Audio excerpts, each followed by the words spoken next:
Alright everybody, welcome back to the KSR YouTube channel and another Sunday video on the Cutlass. I kind of feel like they all start out basically the same, where, you know, it's Sunday, hey, it's Cutlass video, hey, you know. But, obviously if you watched last video, I got those done right there, and I still haven't welded those in yet, because I still have to make them. So, I'll probably just blast through that pretty quick and maybe not document it too much, aside just talking about it right then and there. You know, earlier when we were talking about building this thing, we being me and you guys said that you wanted to see every bar go into the car. So that's what I'm trying to document by doing this thing. And yeah, there's been a few bars that we've put in there, which actually it's only been me to this point. Eddie says he's going to sneak over here and weld on it one day when I'm not looking. I am, so I can say I have part in building that car. No, that's not what you said the other day.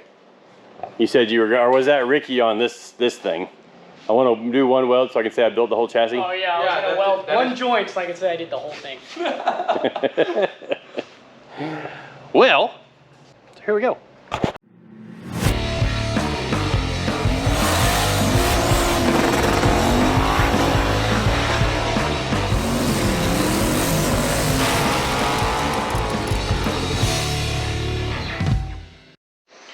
Alright everybody, today's video is sponsored by Factor. And I don't know about you guys, but it's tough for me to actually plot out and plan my meals. As busy as my life is between shop and my kids and building race cars and all that other fun stuff, I don't really have time to meal prep or just do the things that I've got to do to eat well. But Factor handles all that for me. So with Factor, I can skip the grocery store, the prep work, the cleanup, all of the stuff that goes with cooking your own food at home, and instead get chef-crafted, dietitian-approved meals delivered right to your door. There's over 35 meals to choose from, so you can mix and match and try all sorts of different stuff. So today I am doing the creamy Parmesan chicken, and I'll show you guys just how simple this is. Take it out of the package, stab the clear covering a few times to give it some room to breathe. Got to do both sides of the container. 2 minutes.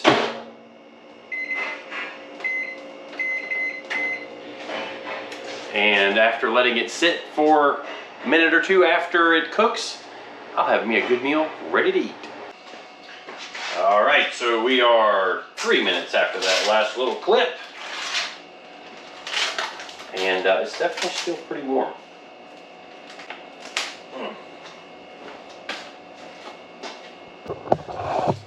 And yeah, you can actually see it steaming,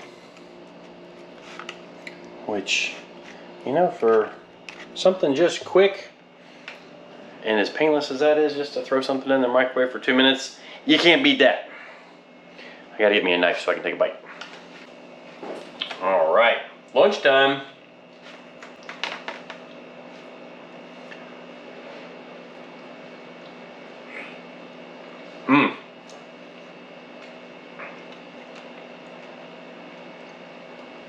That is really, really good. Well, I'm gonna finish this and then show you guys a little something else. All right, well, I'm not the only one down here at the shop that enjoys some Factor. I think everybody's got one in here today. Yep. Oh yeah. Yeah. And actually, CJ's been the longest of us to be participating in the Factor thing. Got your mouth full of food there, yeah? It's too good not to eat. Yeah. Yeah, we all really like them. So yeah, veggie version. Yeah, Tad's Mr. Veggie. You're a veggie guy? And, I mean, come on. We'll let that slide. Yeah, that's good. Only because you like cars. Like, if you didn't like cars, you'd be out of here. I'm in there. Okay, good. Yeah. And CJ, you want to tell the people how it's helped you? Yeah, I've been eating them for probably about 6 months. I'd say like right after PRI I started. Dang. And I was around 250 pounds at PRI.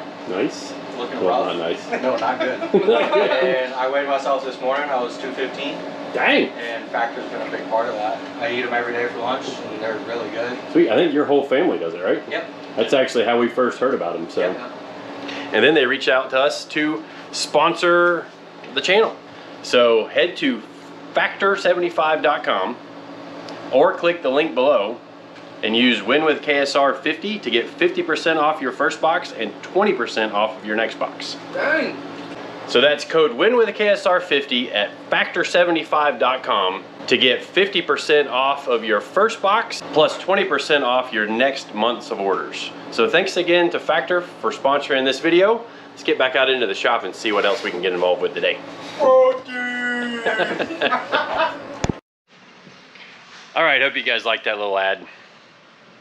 I know not everybody likes the ads, but the sponsored revenue helps us keep the channel going and helps me justify spending more time on my car. So we have at least gotten, or I have at least gotten, caught up to where I wanted to be last week. And I did 2 bars off camera. You know, shame on me, but one thing I've noticed about the GoPros is they don't really zoom in and refocus all that well. So we may have to fix that eventually and do more work with another camera, but the GoPros are just so convenient. I don't know. So I think for tonight, because it's already late, you can see it's kind of getting dark outside if you look out the door over there. We are going to at least get this V done here in the back frame rails, and I may put the seat back in the car. Maybe, we'll see. Kind of got an idea of something I want to at least look at, and I'll tell you guys about that when I get to that point. But at least for right now, we've got a plan. Do some measuring. I may grab some tape just to see about some different versions and what they look like, and then we'll go back to the scrap tubing that we had from last week and chop it up and make some more bars. It's been a long week and I gotta go catch a plane early tomorrow morning, but we gotta get this video done to continue the Cutlass video series of video every week. Doing my best. We got to get this thing done because we got a long ways to go before we can do the floor and get this powder coated and do the suspension mounts and do the wiring and mount the engine and build headers and oof. Yeah. Well, I better get to work. All right, so we are back to time-lapse time, and kind of just a little like example of my methodology for bars like this. You can see I just use some 1-inch blue tape. I'm making these bars out of 1 inch, so it gives me a nice little reference point to try and get a measurement for the lengths of each of those bars. And sometimes it's just a visual thing, like for these bars in particular, I really didn't take too many different shots at like angling the tape to see my design, because I like the first one enough to go ahead and send it. And I'm already here kind of late on Thursday night, which is the night before I leave for Ohio for the Trans Am race.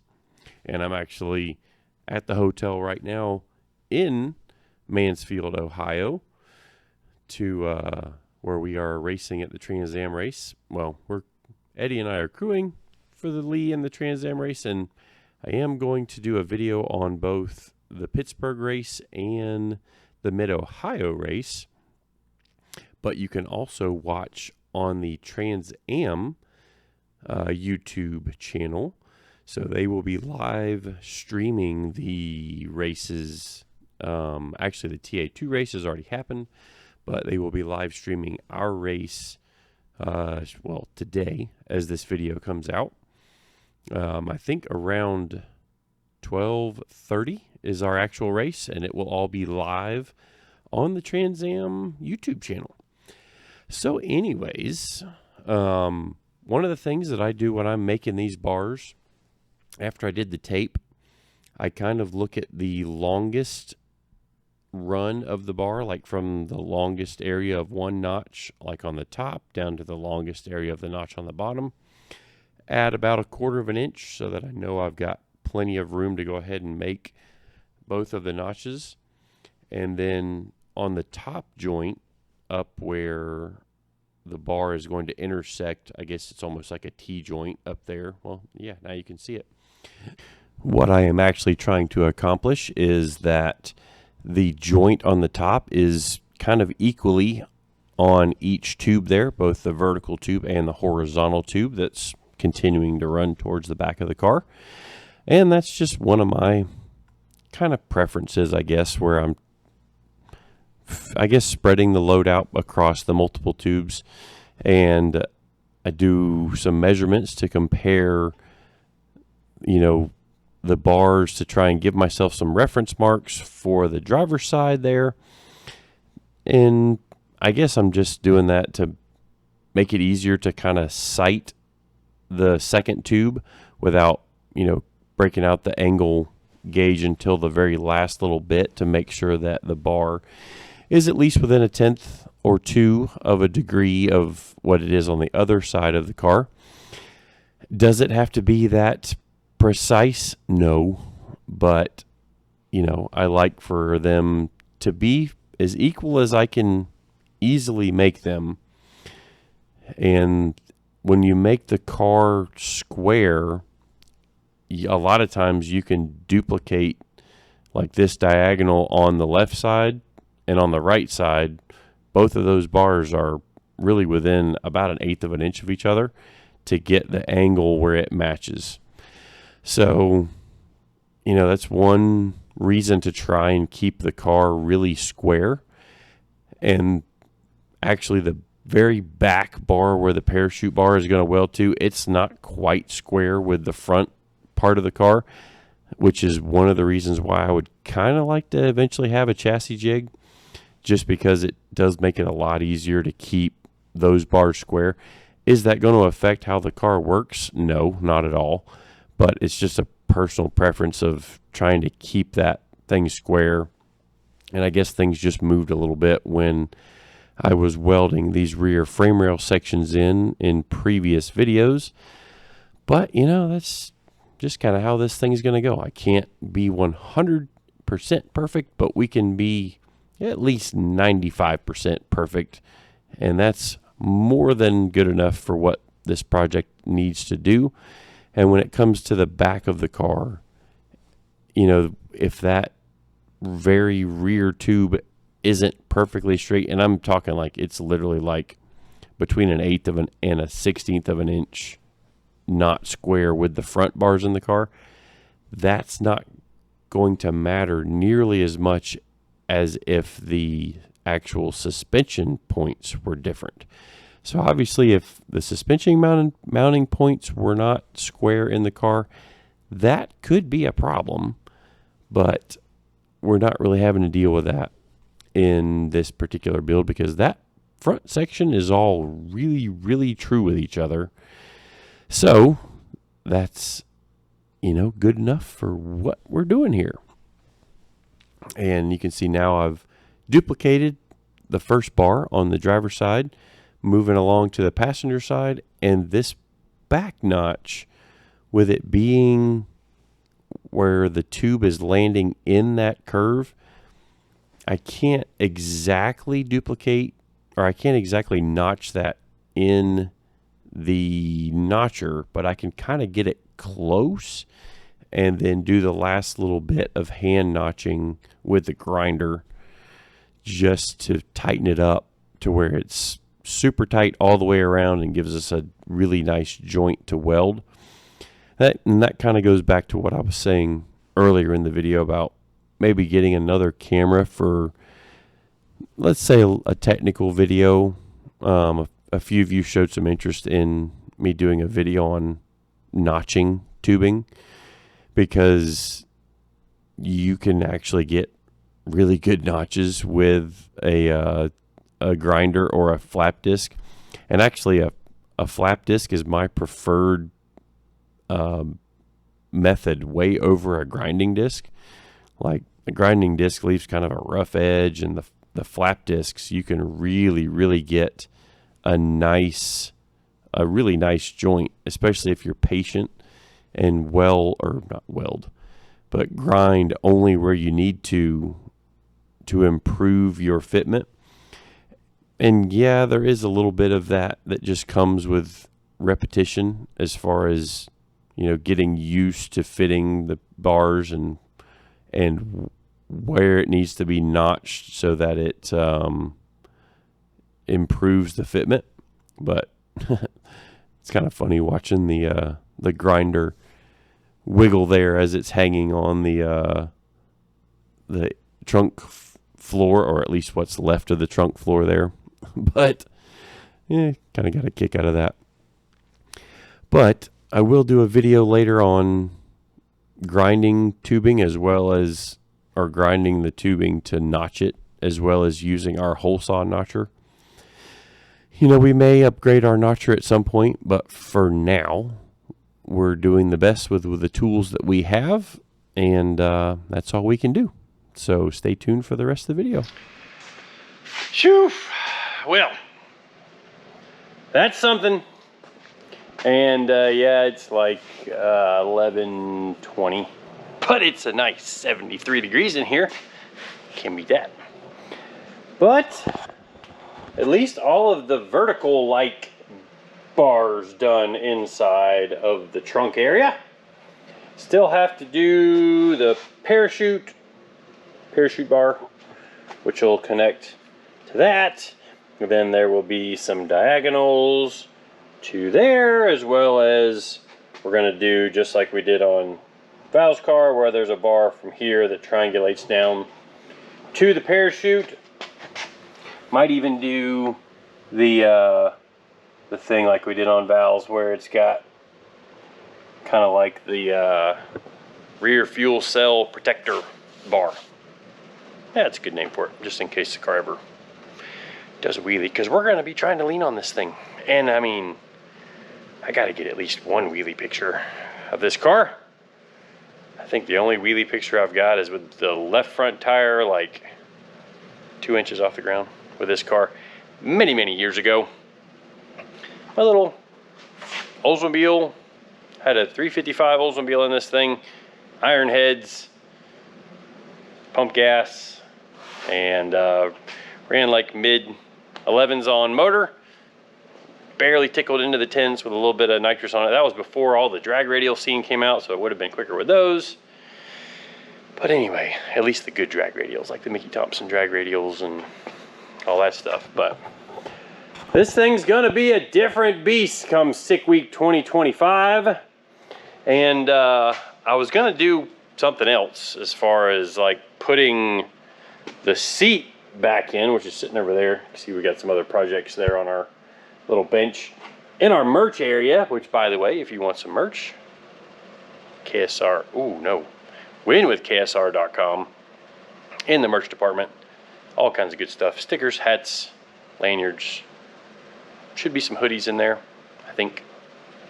But we appreciate everybody that has been buying some, because we ship probably 5-10 orders a day, so that's pretty cool. Definitely huge help to the channel. So like I said, big thanks to all of you guys doing that. But anyways, what I was gonna do in here, I was gonna put the seat in so that I could start to build the back of the funny car cage up in there. And then in figuring that out, I could see if the X is gonna work out. Oh, let's climb in here.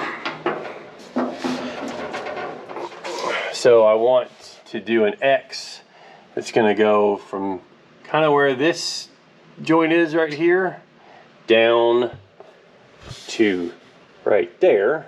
Probably land on this bar, because like I mentioned earlier, the anti-roll bar will be mounted back here in this little kind of like joint. So that's going to be a super strong place to mount the anti-roll bar. But by the time we do that X, you know, it's going to be kind of busy back in there. But what I'm hoping to do, and you can see I got these two marks right here. I'm hoping that I can land the X there and it not interfere with the funny car cage. So, you know, the funny car cage is going to have 2 verticals, and then the one that comes over here comes down, probably lands about dead in the middle so that it's not a elbow basher, like you end up smacking your elbow on it, or end up smacking my elbow on it when I'm driving the car around on the street. But that's just something to try and keep the symmetry. It's something I did a while back, you know, and I almost went ahead and did that X, but then decided against it until after at least the back part of the funny car cage is in the thing. So between doing that and then one of the things I'm going to do next is replace these with my Marilat racing lower torque boxes. So that'll probably be the next episode.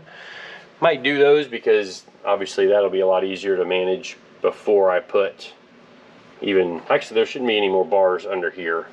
Although depending on where the outer funny car cage vertical bar is, I may just go ahead and boop, land one there, just for the symmetry of things.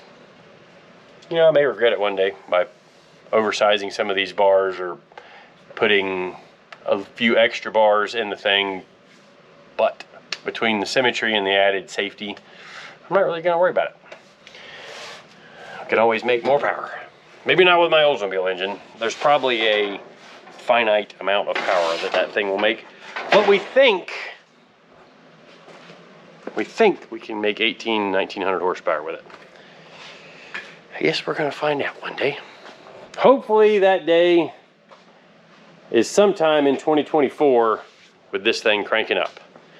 So today is like June 20th.